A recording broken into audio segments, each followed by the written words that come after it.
after an engine failed on a United Airlines 777 jet. Our Phil LeBeau joins us on the CNBC Newsline with the latest on the investigation, Phil, and whether they've been able to pinpoint the exact issue with that Pratt and Whitney engine.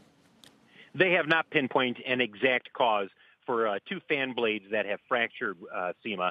What we're looking at right now is the beginning stages of an investigation. The NTSB working along with Pratt and Whitney and Boeing and United Airlines are all looking at a couple of things in particular. One, the damaged engine on the plane after it turned around and landed back at Denver International Airport after having an uncontained engine failure. They're also going to be looking at the debris that was strewn over a wide area, a suburb of Denver. Because they have those pieces, this will allow them to quickly say, okay, what went wrong? What do we think went wrong? And a part of that is looking at the flight data recorder, which is being analyzed at the NTSB offices in Washington. You put all that together, and what you have is an investigation that should come to some fairly quick conclusions, if you will, at least initially in terms of what caused this uncontained engine failure. Was it fan blade fatigue? Was it lack of inspections being done?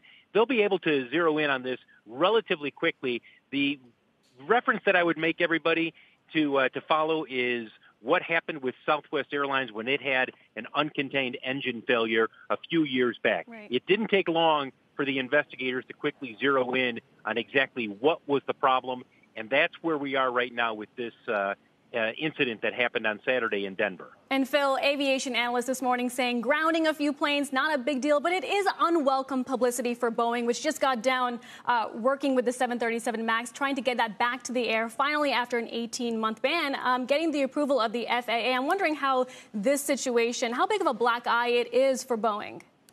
It's not, I would not call it a major black eye for Boeing, primarily because of this, Seema. This is a Pratt and Whitney engine issue first and foremost. Now, if the investigation shows that there was some causal relationship between the 777 that has this engine, then it's a bigger issue for Boeing. But at this point, the primary focus is on the Pratt and Whitney 4000 engine. And as you mentioned, there's not a lot of these in service. There's just 24 planes here in the United States, all flown by United Airlines, that have this particular engine. The FAA putting out an airworthiness directive, essentially saying, look, why don't you guys park these things while we figure out exactly what's going on and we do some more detailed inspections. It's not a grounding of the plane, but it is the beginning of the NTSB saying we need to make sure all of these engines are safe to continue to be in operation.